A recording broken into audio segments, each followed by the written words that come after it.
quiero decir también, hermanos, que todo lo que se sale del plan de Dios, todo lo que no está dentro de lo que Jesús mandó que hagamos, corre por cuenta nuestra. Jesús dijo lo que había que hacer. Todo lo que quites y todo lo que agregues es un problema nuestro, o tuyo o mío. Si agregamos a ese plan templos, música, coros, obras de teatro, reuniones de jóvenes, trabajo con niños, retiros, campamentos, festivales, etcétera, etcétera, lo estamos agregando al plan de Dios. Ahora, no estoy diciendo que esté mal, pero quiero decir algo muy importante. Cualquiera de estas cosas sirven para Dios, son útiles en función de que ayuden al qué de Dios y al cómo de Dios, que ayude al plan. Por eso Pablo escribe, para los que están tomando nota, en 1 Corintios 3, del 12 al 15, y dice claramente, y habla individualmente, no a la iglesia, sino a cada uno de nosotros, la obra de cada uno va a ser probada por fuego. Y si lo que hicimos es oro, plata o piedras preciosas, va a ser purificado y va a ser mejorado. Pero si lo que hicimos, lo que edificamos es heno, madera y hojarasca, va a quedar totalmente quemado. Y la obra de cada uno, cual sea, dice Pablo, el fuego la probará. ¿Cuántas cosas hacemos fuera de este plan que no son necesariamente o justamente la voluntad de Dios? Tenemos que saber que ante cualquier cosa que vayamos a hacer, el plan de Dios tiene que estar delante nuestro y en nuestra mente y en nuestro corazón bien grabado. Por así decirlo, Dios sobre el planeta Tierra tuvo 3 moradas. En algunos lugares se habla de la casa de Dios. Dios habitó en el planeta Tierra en 3 casas diferentes. La primera casa se llamó el tabernáculo en el desierto. La tuvo que levantar Moisés cuando el pueblo de Israel caminó durante 40 años cuando salió de Egipto dando vueltas por el desierto. Y Dios decidió edificar, ellos iban en carpa, una carpa para habitar Él en medio de todo su pueblo. Y eso se llama el tabernáculo en el desierto. La segunda casa de Dios es el templo de Jerusalén, que David no pudo edificar, pero que preparó todos los materiales para que Salomón la pueda edificar. Y ahí es la segunda morada de Dios. Pero quiero decirles que esas 2 casas fueron absolutamente temporales. La verdadera casa de Dios, porque Hebreos capítulo 10 dice que la ley que está dentro de estas 2 casas, tabernáculo y templo, la ley, teniendo la sombra de los bienes venideros, no la imagen misma de las cosas. Es decir, todo lo que aparece en el Antiguo Testamento es la sombra de la realidad que está en el Nuevo Testamento. Es como si acá está el Nuevo Testamento, acá está la luz de Dios y esta realidad se refleja como una sombra y esa sombra es el Antiguo Testamento. Y esto es lo verdadero, lo que Dios estableció. La casa final de Dios, me gustaría escuchar, después que lo diga, un amén bien fuerte. Escuchen bien, la casa final de Dios es la iglesia. Sos vos y soy yo. Qué locura que Dios haya utilizado un material tan barato, barro, para hacer su casa final. Y ahí se queda para siempre. Es la iglesia de los que ya nos precedieron y están en el cielo, y es la iglesia con los que estamos aquí sobre la tierra. Y cuando digo iglesia no hablo ni de templos, ni de denominaciones, ni de grupos cristianos. Hablo de todos aquellos que de limpio corazón están siguiendo a Jesús y están haciendo su voluntad. Esa es la casa final de Dios. Ahora, para las dos primeras casas, el tabernáculo en el desierto y para el templo de Jerusalén, Dios dio instrucciones precisas de cómo tienen que edificarlo. Son capítulos enteros. El tabernáculo, la palabra tabernáculo, que suena tan altisonante, significa carpa de campaña, literalmente. Es una carpa de tela que se deshace, que no dura mucho. Es esa carpa que llevas a un camping. Eso es el tabernáculo, por supuesto, mucho más grande y adornado. Y hay capítulos enteros, y 7 veces Dios le dice a Moisés: y lo harás conforme al modelo que te mostré en el monte. Y empieza y dice: y tenés que hacer argollas para las cortinas de este material de bronce brunido con martillo, y después las cortinas tienen tanto por tanto y a lo largo es así, pero hay 3 que son más largas y se tienen que poner para atrás, y los postes que levantes tienen que ser de tal madera. Interminable. Ayer lo leíamos con mi esposa y nos cansamos de tantos detalles. ¿Para qué es ese detalle? Porque después que terminaron y levantaron el tabernáculo en el desierto, dice la Escritura, la gloria de Dios descendió y llenó esa casa, y había una nube sobre el tabernáculo, y todo Israel sabía que ahí habitaba Dios.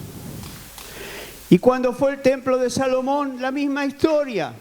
Mucho peor, porque era un templo ya de material, todo revestido por dentro de oro finísimo, el lugar santo, el lugar santísimo.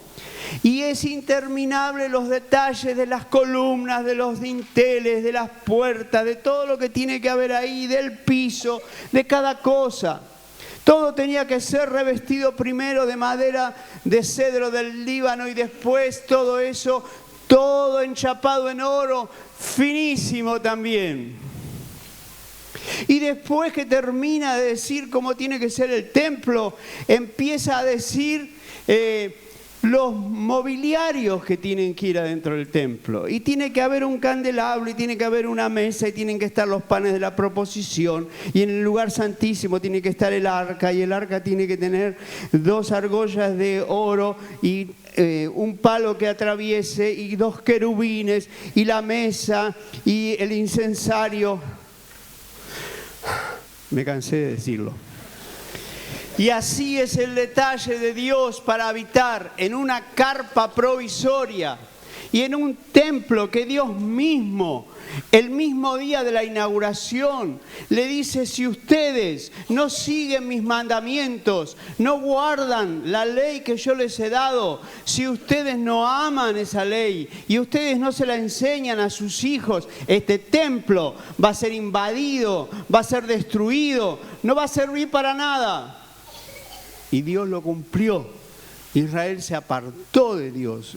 Israel blasfemó con la idolatría.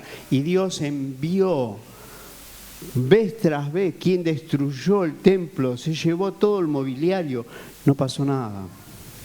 Pero mientras tanto, cuando Salomón lo edificó y oró y lo consagró, y estaban los sacerdotes dentro del templo haciendo su función, dice la Escritura, la nube de gloria inundó ese lugar.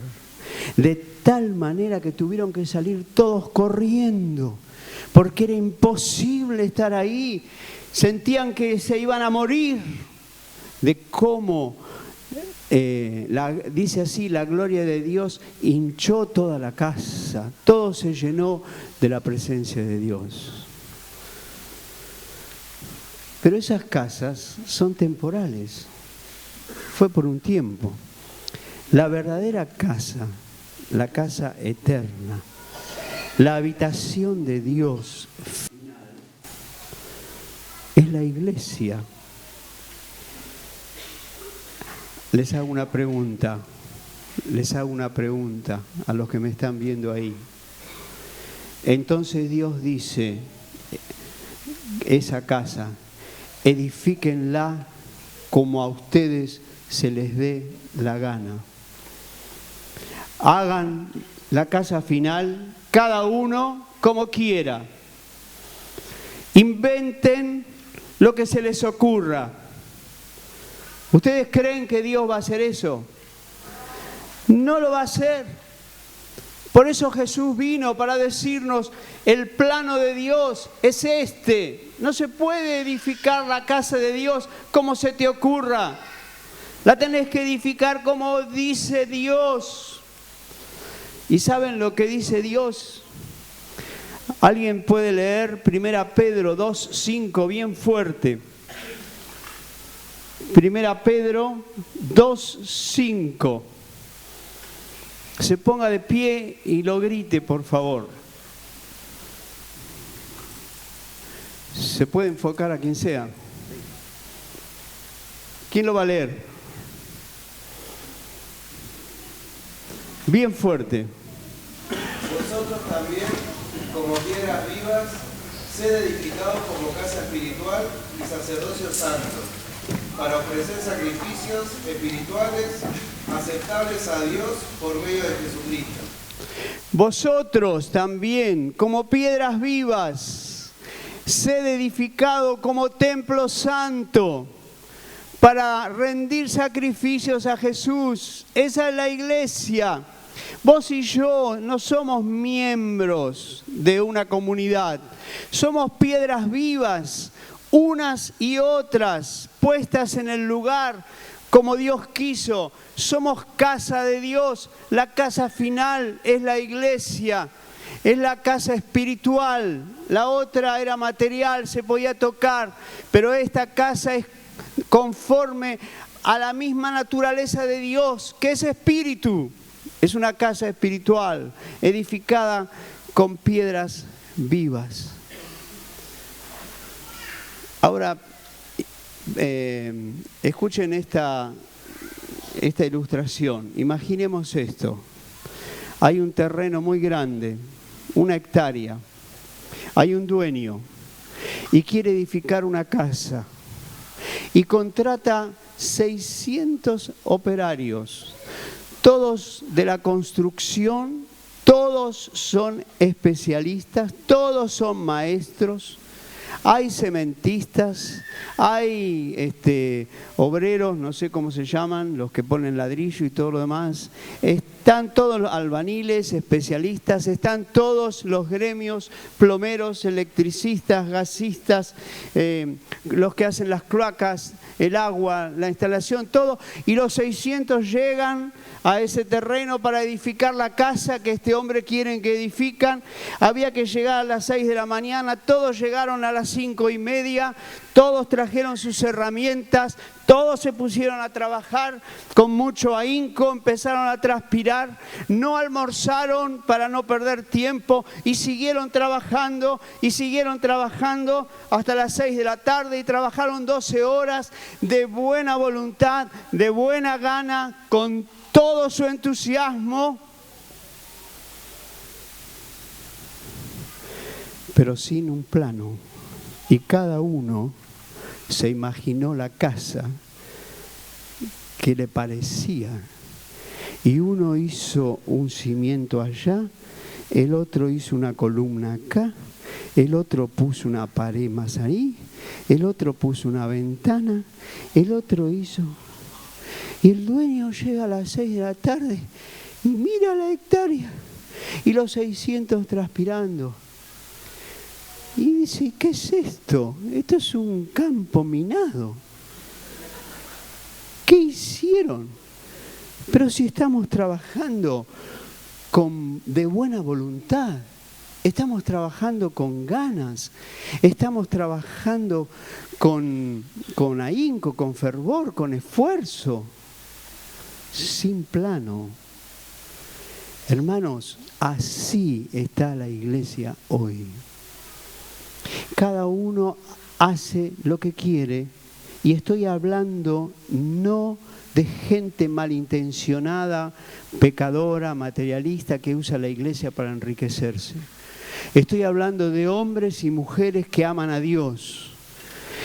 Hombres y mujeres que sirven a Dios con todo su corazón. Pero hay un problema, no está el plano. Y una casa se hace con planos. El plano de un edificio, de una casa, todos los gremios lo tienen. Y está gastado por todos lados. Porque se consulta cada vez. No se pone un ladrillo. No se pone una perilla de la electricidad. No se hace nada sin el plano. Y todos consultan y miran y se ponen de acuerdo.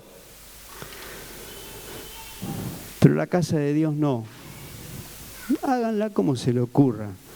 ¿Querés hacer una mega congregación? ¿Querés hacer una campaña? ¿Querés hacer un coro que recorra el país? ¿Querés hacer obra de teatro? ¿Querés, no sé, lo que quieras? Hacé como quieras.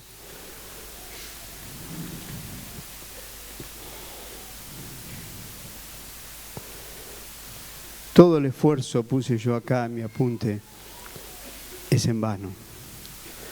¿Podrá ser que Dios, que fue tan puntilloso para describir y dar los planos para las dos primeras casas terrenales y la final, la verdadera, digan, hagan como ustedes quieran? ¿Podrá ser? Dios dejó un plan para la iglesia y la iglesia somos todos, sos vos y soy yo. Y es nuestra responsabilidad conocer el plano y trabajar para que la casa de Dios sea como Dios quiera. Y todos tenemos que conocer ese plan, vivirlo y llevarlo a cabo. Todos tenemos que conocer ese plan, vivirlo, que significa llevarlo a cabo, y enseñar a otros cómo es el plan de Dios para la iglesia.